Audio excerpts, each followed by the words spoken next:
नमस्कार दोस्तों, मैं सचिन सारे लोगों का हार्दिक इस्तकबाल करता हूँ। उम्मीद करता हूँ सब लोग अच्छे होंगे। लास्ट क्लास में हमने उत्तर प्रदेश से जीके शुरू किया था, जिसमें मैंने उत्तर प्रदेश की ऐतिहासिक घटनाओं के बारे में जिक्र किया था। तो आज हम वहीं से कंटिन्यू करेंगे जो लास्ट क्लास में पढ़े थे। मैंने आपको लास्ट क्लास में बताया था कि 16 महाजनपद जो 600 BC में जिनके स्रोत हमें, जिनकी जानकारी हमें बौद्ध ग्रंथ और जैन ग्रंथों से मिली, इनमें से 8 महाजनपद उत्तर प्रदेश में निवास किया करते थे। जिसमें इंपॉर्टेंट मैंने बताया था कि वाराणसी हुआ करता था, जो सबसे प्राचीनतम जीवित शहर माना जाता है। ऐसा पौराणिक कथाओं के अनुसार शंकर भगवान के त्रिशूल पे बसा है वाराणसी। इसके अलावा आप सब जानते हैं कि वरुण और अस्सी नदी के बीच में बसा है वाराणसी, गंगा के किनारे बसा है वाराणसी, और वरुण अस्सी के मध्य में होने के कारण इसे वाराणसी कहा जाता है। इसके अलावा हम सब जानते हैं जब 600 BC में 16 महाजनपद मिले, इसके बाद धार्मिक आंदोलन हुए। और जब 600 BC में धार्मिक आंदोलन हुए, क्योंकि इसके बारे में हम डिटेल में पढ़ेंगे हिस्ट्री में क्यों हुए, यहाँ पे उसका जिक्र करने का कोई मतलब नहीं है। हम केवल यूपी ओरिएंटेड चीज पढ़ रहे हैं जो उत्तर प्रदेश से संबंधित है, ठीक है। तो जब 600 BC में धार्मिक आंदोलन हुए तो दो धर्म निकल के आए, एक जैन धर्म, एक बौद्ध धर्म। तो हम 600 BC के धार्मिक आंदोलन में जैन धर्म और बौद्ध धर्म से संबंधित चीजों को देखेंगे कि उत्तर प्रदेश में उससे संबंधित क्या क्या तथ्य और मौजूद हैं। तो बात करते हैं 600 BC के धार्मिक आंदोलन, उसमें हम सबसे पहले बात करेंगे बौद्ध धर्म के बारे में। और इस बौद्ध धर्म में हम बात करेंगे महात्मा बुद्ध के बारे में। और याद रखेंगे इन्होंने अपना प्रथम उपदेश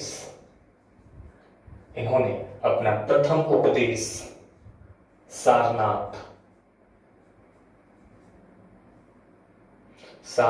के, यह सारनाथ का ही पुराना नाम ऋषि पत्तनम था। तो सारनाथ के मृगदाव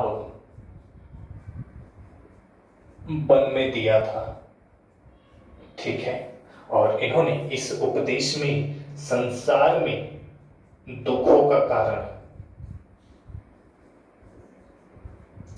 तृष्णा बताया था। और आप सब जानते हैं कि इसका निवारण इन्होंने अष्टांगिक मार्ग बताया। इसके अलावा आप याद रखेंगे कि महात्मा बुद्ध ने सर्वाधिक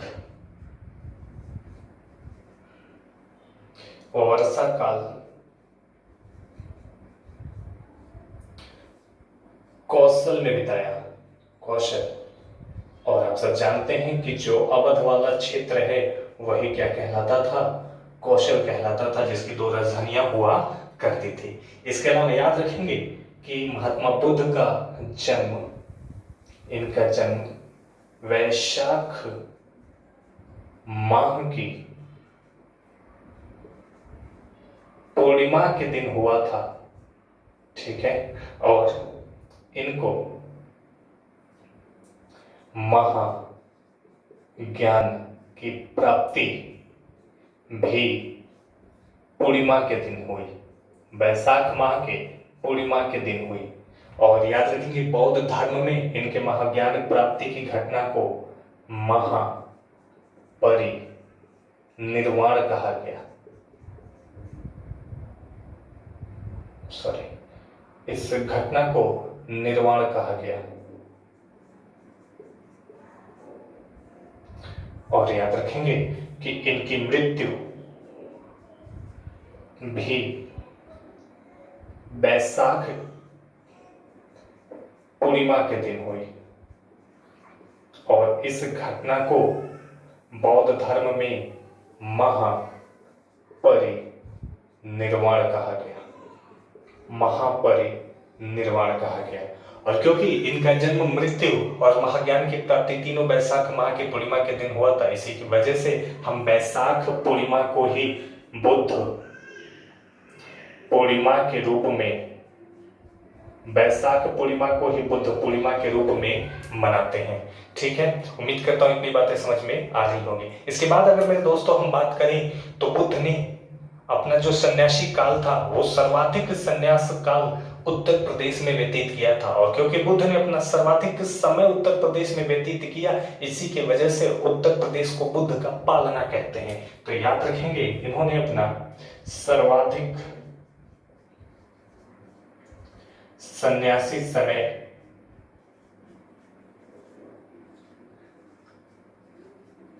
यूपी में व्यतीत किया, उत्तर प्रदेश में व्यतीत किया, इसीलिए उत्तर प्रदेश को बुद्ध का पालना कहते हैं, बुद्ध का पालना कहते हैं। और आप सब जानते हैं कि इनकी मृत्यु कोसी नगर में हुई। और आप सब जानते हैं जो देवरिया में स्थित है, जो कसिया वाला क्षेत्र है, वही कुशीनगर कहलाता है। और मल्ल महाजनपद की 2 राजधानियां हुआ करती थी, पावापुरी और कुशीनगर। तो इनकी मृत्यु भी हुई उत्तर प्रदेश की देवरिया में स्थित कोसी नगर में। तो मैंने कहा कि इन्होंने अपना पहला उपदेश सारनाथ में दिया था, और इन्होंने सारनाथ को ही प्राचीन काल में ऋषिपत्तनम कहा जाता था। और इसके अलावा मैंने बताया कि इसी ऋषिपत्तनम के मृगदाव वन में इन्होंने अपना पहला उपदेश दिया। इसके अलावा मेरे दोस्तों, इन्होंने इस प्रथम उपदेश में संसार में दुखों का कारण तृष्णा बताया था, और इससे निवारण अष्टांगिक मार्ग बताया था। इसके अलावा मैंने बताया कि इन्होंने सर्वाधिक वर्षा काल कौशल में बिताया, अवध वाले क्षेत्र में व्यतीत किया, और इनका जन्म वैशाख पूर्णिमा के दिन इनको महाज्ञान की प्राप्ति और इनको मृत्यु भी वैशाख पूर्णिमा के दिन ही हुई थी। इसके कारण वैशाख पूर्णिमा को बुद्ध पूर्णिमा के रूप में मनाते हैं। और इस दिन हमें प्रसाद के रूप में खीर मिलता है, क्योंकि हम सब जानते हैं इन्होंने सुजाता नाम की स्त्री के हाथों खीर खा के अपना तपस्या पूर्ण किया था। इसके अलावा मैंने बताया कि इन्होंने सर्वाधिक सन्यासी काल, जो सन्यासी जीवन था, उसका ज्यादातर भाग उत्तर प्रदेश में व्यतीत किया। इसके कारण उत्तर प्रदेश को ही बुद्ध का पालना कहते हैं। इसके अलावा उत्तर प्रदेश के देवरिया में स्थित कुशी नगर में इनकी क्या हो गई, मृत्यु हो गई। और हम सब जानते हैं मल्ल महाजनपद की 2 राजधानियां हुआ करती थी, पावापुरी और कुशीनगर। तो ये सारे के सारे इंपॉर्टेंट बात है महात्मा बुद्ध से। इसके अलावा आप याद रखेंगे कि मैंने बताया इनके महाज्ञान की प्राप्ति को निर्वाण कहते हैं, और इनकी मृत्यु को महापरिनिर्वाण कहते हैं। ठीक है, इसके अलावा याद रखेंगे मेरे दोस्तों कि हमें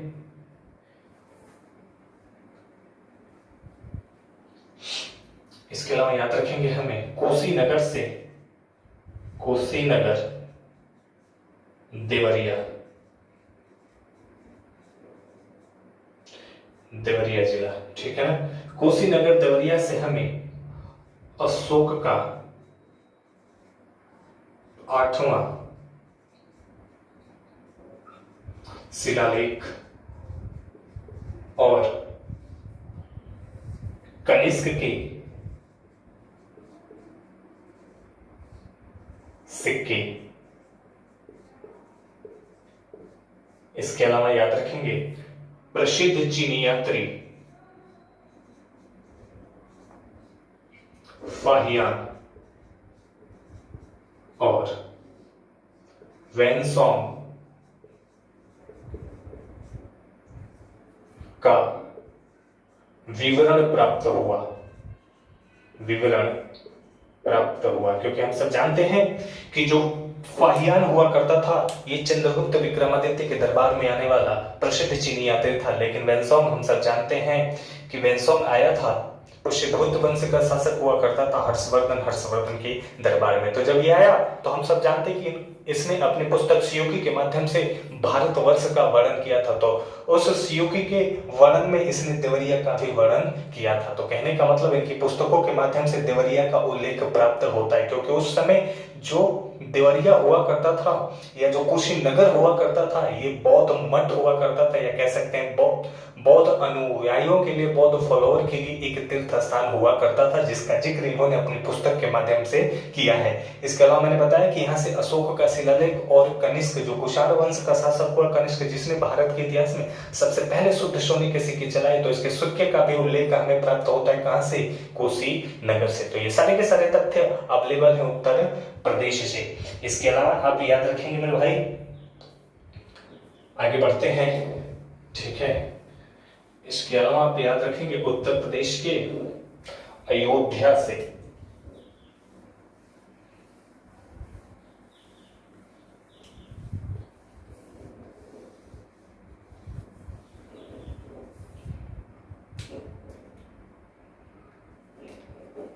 अयोध्या से हमें प्राप्त हुआ अयोध्या अभिलेख, और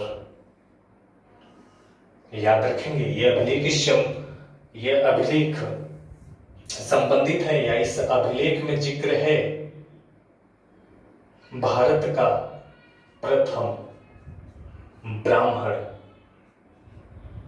ब्राह्मण वंश, जिसका नाम है शुंग वंश। और आप सब जानते हैं इस शुंग वंश का संस्थापक था पुष्यमित्र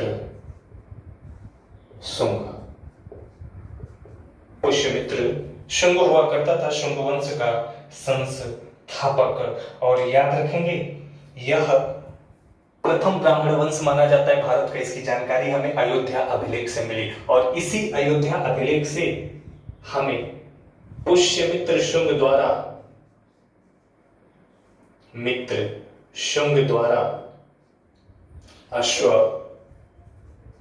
दो अश्वमेध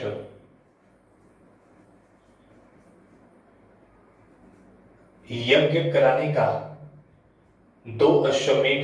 कराने का उल्लेख प्राप्त होता है, और इसका श्रेय जाता है पतंजलि को। और आप सब जानते हैं कि इसी के राजपुरोहित हुआ करते थे पतंजलि, और जिनको योग गुरु भी कहा जाता है। तो योग गुरु पतंजलि के द्वारा इसने 2 अश्वमेध यज्ञ कराए थे, और इसका जिक्र कहां पे मिलता है? अयोध्या अभिलेख से प्राप्त होता है। इसके अलावा मेरे दोस्तों याद रखेंगे कि इसका राज्यपाल हुआ करता था धनदेव। पुष्यमित्र या अयोध्या का राज्यपाल हुआ करता था धनदेव, और इसी धनदेव ने इस अभिलेख को लिखवाया था। और याद रखेंगे इसी अभिलेख में अयोध्या का प्राचीन नाम अयाजस्सा है। इसी अभिलेख में अयोध्या का प्राचीन नाम अयाजस्सा बताया गया है। ये अयोध्या का क्या है? प्राचीन नाम है। और आप सब देख ही रहे हैं प्रेजेंट में ये बड़ा चर्चा में है अयोध्या राम मंदिर को लेके।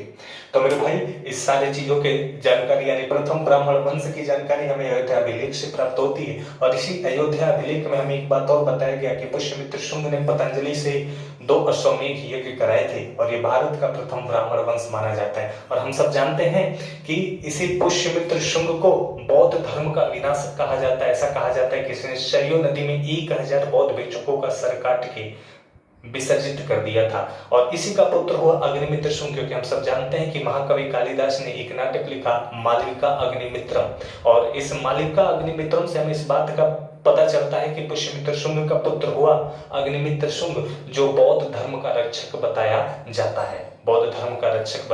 है। और इसके बारे में हम बात करेंगे हिस्ट्री में। तो उम्मीद करता हूं इतनी बातें आपको समझ में आई होंगी। इसके बाद हम बात करें मेरे भाई जैन धर्म के बारे में, तो याद रखेंगे। इसके बाद अगर हम बात करें जैन धर्म के बारे में, तो याद रखेंगे कि जैन धर्म का मुख्य केंद्र प्राचीन काल में जैन धर्म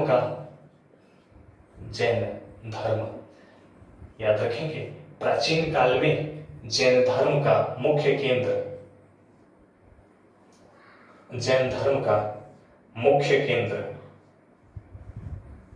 मथुरा हुआ करता था। मथुरा हुआ करता था। इसके अलावा मेरे भाई, और ये मथुरा भी कहां पे है? उत्तर प्रदेश में। इसके अलावा हम सब जानते हैं जैन मान्यताओं के अनुसार जैन धर्म में 24 तीर्थंकर हुए, और जैन गुरुओं को ही जैन धर्म में तीर्थंकर कहा जाता है, जिसमें से 5 तीर्थंकरों का जन्म अयोध्या में, और याद रखेंगे 2 तीर्थंकरों का जन्म वाराणसी में हुआ था। तो मैंने बताया कि जैन धर्म में 24 तीर्थंकर हुए हैं, जिनमें 5 का जन्म अयोध्या में हुआ। ठीक है, और याद रखेंगे इनमें से पहले तीर्थंकर, प्रथम तीर्थंकर माने जाते हैं कौन? ऋषभ देव। और ऋषभ देव का भी जन्म माना जाता है कहां पे? अयोध्या में। इसके अलावा दूसरे तीर्थंकर हुए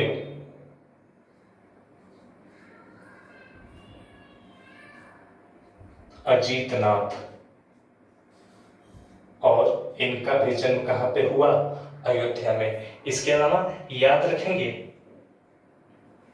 चौथे तीर्थंकर हुए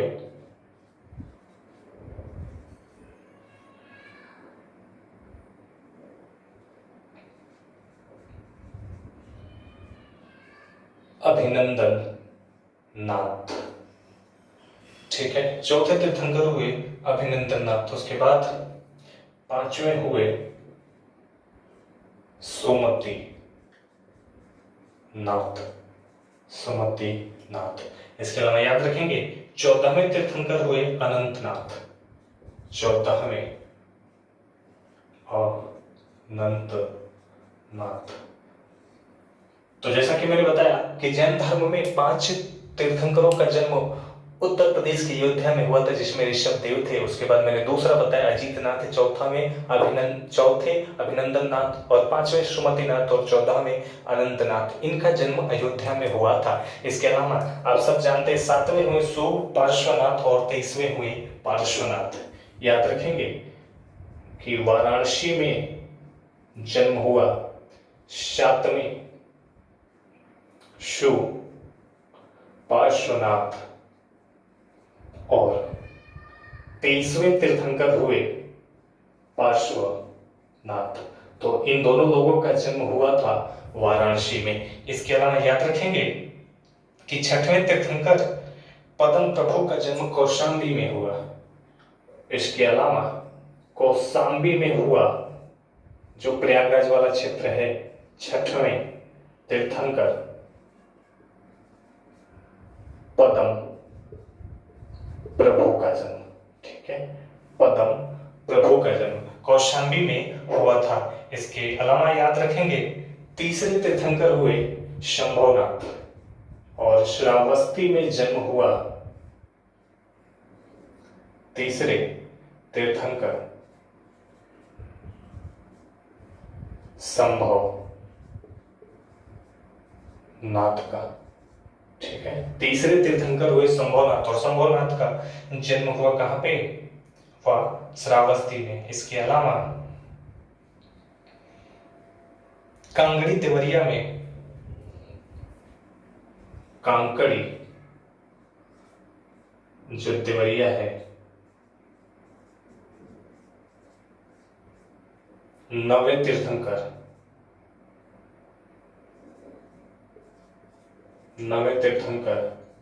पुष्यदंत का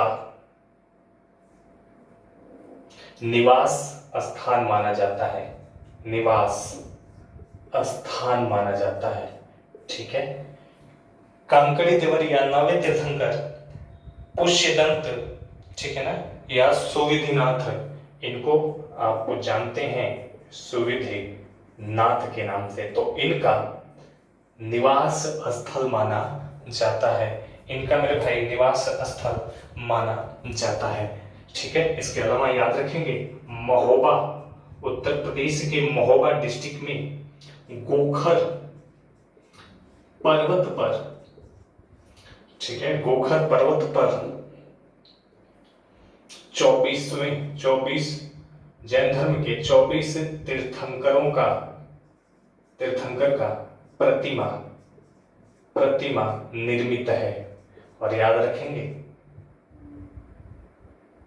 निर्मित है, और याद रखेंगे कि पत्थरों को काट के, ठीक है ना, महोबा के गोखर पर्वत को काट के जो भी 24 तीर्थंकर हुए उन 24 तीर्थंकर का प्रतिमा निर्मित किया गया है। और ये भी कहाँ पे है? उत्तर प्रदेश की महोबा डिस्ट्रिक्ट में।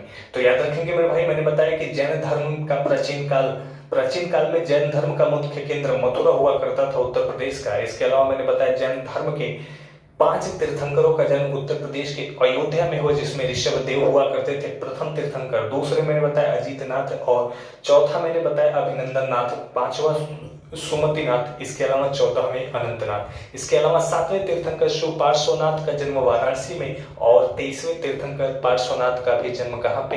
वाराणसी में ही हुआ था। इसके अलावा मैंने बताया कि कौशाम्बी में छठे तीर्थंकर पद्म प्रभु का जन्म कौशाम्बी में हुआ था। श्रावस्ती में शंभुनाथ जो तीसरे तीर्थंकर हुए, इनका जन्म श्रावस्ती में हुआ था। इसके अलावा मैंने बताया उत्तर प्रदेश के देवरिया जिले में कांकड़ी नामक स्थान पे 9वें तीर्थंकर सुविधिनाथ या पुष्यदंत का निवास स्थल बताया जाता है। इसके अलावा महोबा डिस्ट्रिक्ट में गोखर पर्वत को काट के इन 24 तीर्थंकरों की प्रतिमा को निर्मित किया गया है। ठीक है ना, चट्टानों को काट के। इसके अलावा आप सब जानते हैं कि 24वें तीर्थंकर महावीर स्वामी, 24वें तीर्थंकर महावीर स्वामी की मृत्यु, महावीर स्वामी की मृत्यु आप सब जानते हैं पावापुरी में हुई थी। और ये भी मल्ल महाजनपद की 2 राजधानियां कल मैंने बताया था, एक कुशीनगर पावापुरी जो आधुनिक पडरौना वाला क्षेत्र है, यहाँ पे इनकी क्या हुई थी? मृत्यु हुई थी। तो आपसे क्वेश्चन पूछ लिया कि उत्तर प्रदेश का वो कौन सा स्थल है या वो कौन सा क्षेत्र है जहाँ पे जैन धर्म और बौद्ध धर्म के, यानी जैन धर्म महात्मा बुद्ध और महावीर स्वामी का मृत्यु हुआ। तो याद रखेंगे देवरिया। ठीक है मेरे भाई, तो उम्मीद करता हूँ इतनी बातें आपको समझ में आई होंगी। इसके बाद आगे बढ़ते हैं, और हम सब जानते हैं कि 600 BC के बाद हम सब जानते हैं कि हमारे भारतवर्ष में अंतिम बार पूरी आर्यव्रत में शासन करने वाला शासक हुआ हर्षवर्धन। तो हम बात करेंगे हर्षवर्धन के शासन काल से इंपॉर्टेंट क्या क्या घटनाएं घटी उत्तर प्रदेश से। तो हम बात करेंगे पुष्य भूति वंश के बारे में, या इसे हम वर्धन वंश भी कहते हैं। ठीक है, और इसका महानतम शासक या महान शासक हुआ हर्षवर्धन।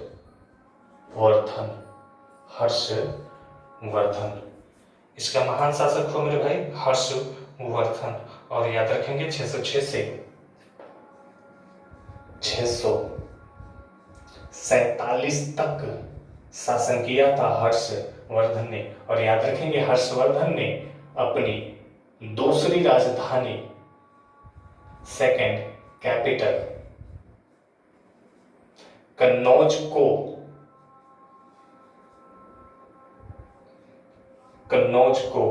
बनाया था। हर्षवर्धन के शासनकाल में हर्षवर्धन की दूसरी राजधानी कन्नौज हुआ करती थी। और हम सब जानते हैं पुष्यभूति वंश का महान शासक हुआ हर्षवर्धन। और आप सब जानते हैं हर्षवर्धन अंतिम शासक हुआ, भारतवर्ष का अंतिम हिंदू शासक है जिसने अंतिम बार पूरे आर्यव्रत में शासन किया था। इसके अलावा हम बात करें तो इसके शासन काल में याद रखेंगे कन्नौज का पुराना नाम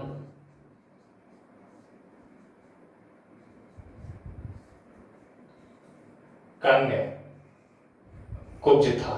ठीक है, कन्नौज का पुराना नाम कान्यकुब्ज हुआ करता था। इसके अलावा याद रखेंगे कि हर्षवर्धन के शासनकाल में कन्नौज को महोदय श्री या महोदय नगर कहा जाता था।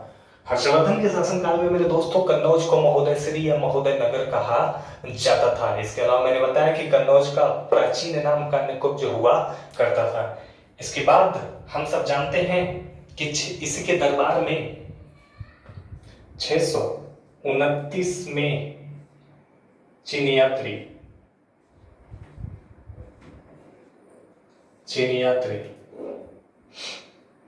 629 में चीन यात्री वैनसोंग भारत आया, वैन सॉन्ग भारत आया। और याद रखेंगे इसने एक प्रसिद्ध पुस्तक लिखी सियोकी, और सियोकी का मतलब होता है द लाइफ। और याद रखेंगे इस सियोकी में इसने अतरंजी खेड़ा को, इस सियोकी में इसने अतरंजी खेड़ा को पिलोसान कहा, पिलोसान कहा। अतरंजी खेड़ा को इसने इस सियोकी में पिलोसान के नाम से उल्लेखित किया है, जो हर्षवर्धन के शासन काल में आया था, जिसका टाइम पीरियड रहता है 629 से लेकर 645 तक। और इसने अपनी प्रसिद्ध पुस्तक लिखी सियोकी, सियोकी का मतलब होता है द लाइफ, और इसने द लाइफ में अतरंजी खेड़ा को पिलोसान के नाम से उल्लेखित किया था। इसके अलावा याद रखेंगे कि हर्षवर्धन हर 5 वर्ष के बाद, हर्षवर्धन प्रति 5 वर्ष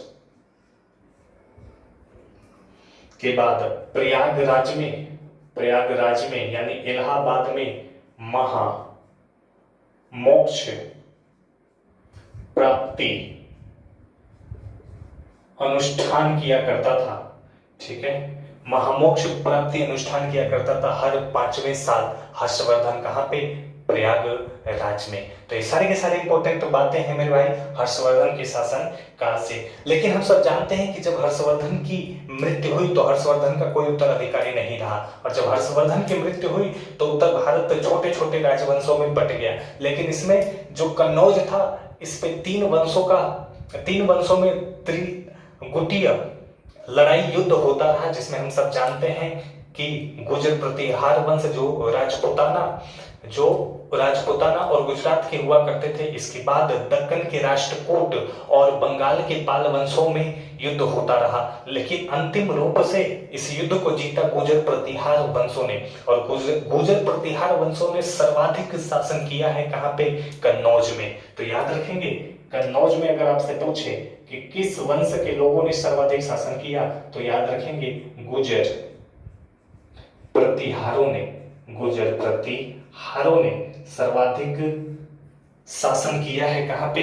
कन्नौज में। और याद रखेंगे कि इसका वास्तविक संस्थापक नाग भट्ट प्रथम माना जाता है, और इनके शासनकाल में राजधानी भी हुआ करती थी, गुर्जरों की राजधानी कन्नौज हुआ करती थी, राजधानी कन्नौज हुआ करती थी। लेकिन मेरे दोस्तों जैसा कि मैंने आपको बताया था कि 1018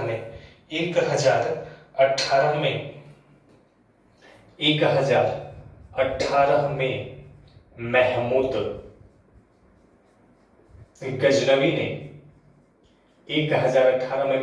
गजनवी ने कन्नौज पर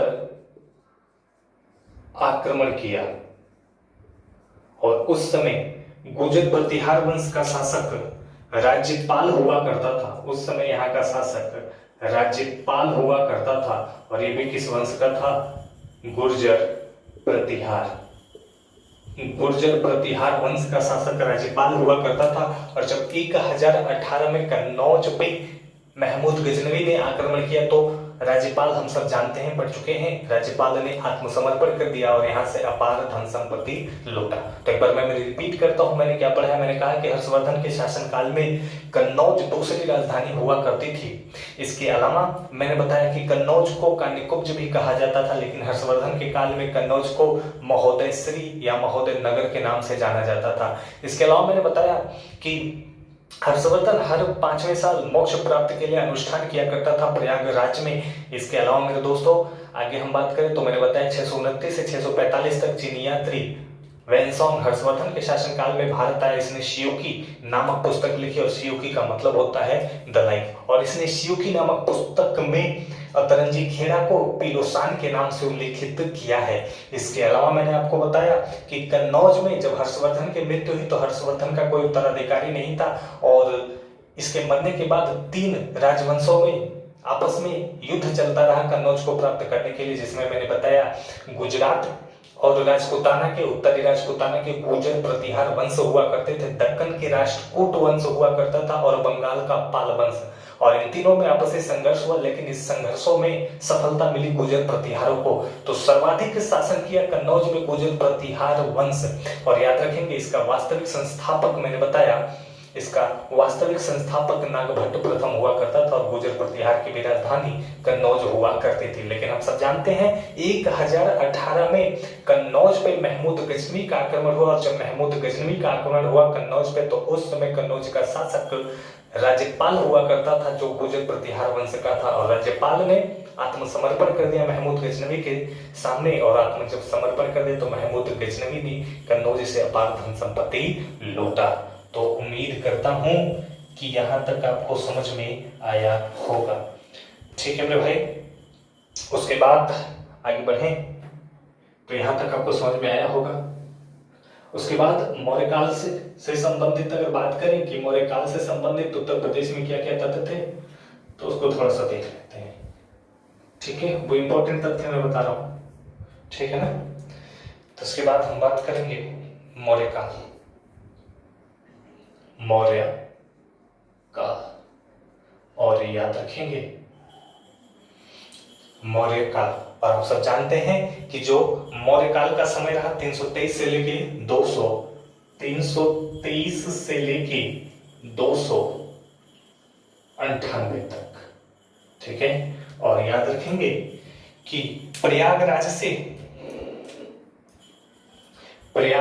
से उत्तर प्रदेश के प्रयागराज से हमें अशोक के प्रयाग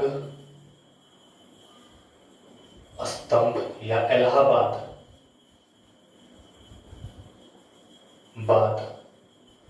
स्तंभ लेख प्राप्त हुआ, ठीक है ना। अशोक का इलाहाबाद स्तंभ लेख प्राप्त हुआ। और याद रखेंगे इस इलाहाबाद स्तंभ लेख में अशोक के रानी कारुवाकी के द्वारा दान देने की प्रथा का उल्लेख किया गया है। और इसी के कारण इस प्रयागराज स्तंभ लेख को रानी का अभिलेख भी कहते हैं, रानी का अभिलेख भी कहते हैं। इसके अलावा याद रखेंगे कि इसी इलाहाबाद स्तंभ लेख पे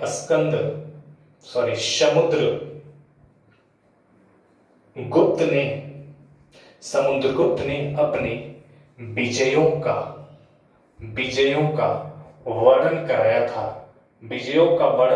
और आप सब जानते हैं कि समुद्रगुप्त का दरबारी लेखक हुआ करता था हरिसेन, और हरिसेन से अपने विजयों का वर्णन कराया था किसने? समुद्रगुप्त ने। और हम सब जानते हैं इसी समुद्रगुप्त को इतिहासकार विंसेंट आर्थर स्मिथ ने भारत का नेपोलियन कहा है। तो समुद्रगुप्त ने अपने विजयों का वर्णन कराया था हरिसेन से इसी इलाहाबाद स्तंभ लेख में, जो इसका दरबारी कवि हुआ करता था। और याद रखेंगे इसी हरिसेन को इसने कविराज की उपाधि भी दी थी। इसके अलावा मेरे दोस्तों एक और बात याद रखेंगे कि इस हरिसेन ने प्रयाग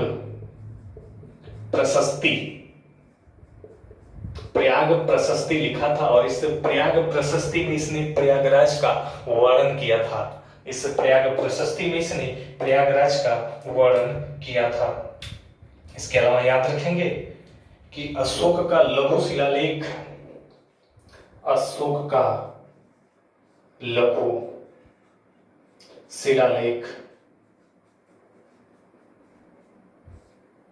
अहरौरा मिर्जापुर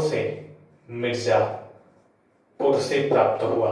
अशोक का लघु शिलालेख अहरौरा मिर्जापुर से प्राप्त हुआ। इसके अलावा मौर्यकालीन सोनगौरा,